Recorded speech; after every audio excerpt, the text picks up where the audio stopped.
Don't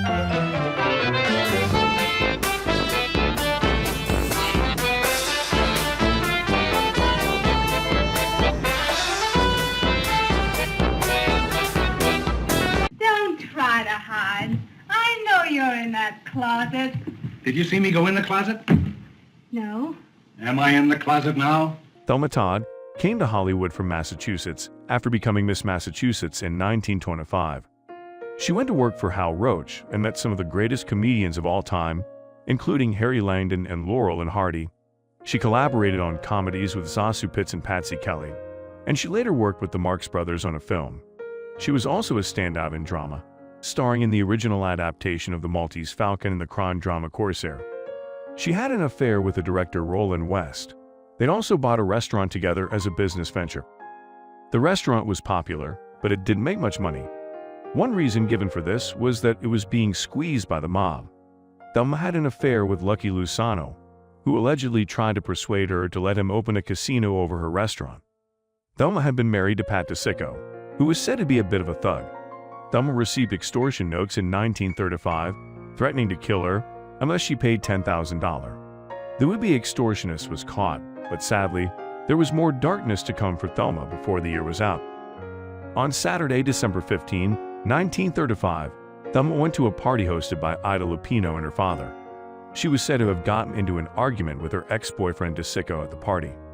She made a bet with a few of her party guests that they would not return to her restaurant the next day. They came to see Thelma, but she wasn't there. West imagined she was paying a visit to her mother. They had no idea she was laying dead less than 400 yards away. Her maid discovered her the next morning in West Garage, where she kept her car. Her mouth and nose were covered in dried blood, and she was dead. She'd been dropped off upstairs at the restaurant where she and West had an apartment. But West had locked the doors, so she strolled up to West's house, where he was having an affair with his wife. The theory is that she started the car so the heater could keep her warm and died of carbon monoxide poisoning. Of course, alternate theories immediately began making the rounds. One suspect in her death was Lucky Lusano.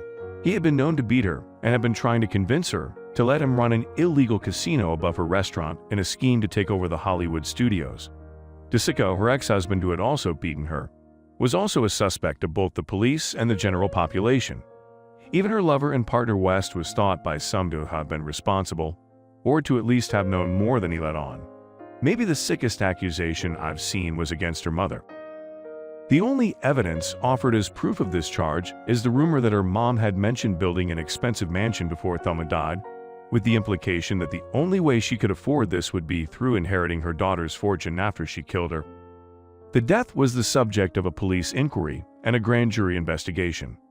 No signs of foul play were found, though of course there have been whispers of a cover-up or things found after the autopsy.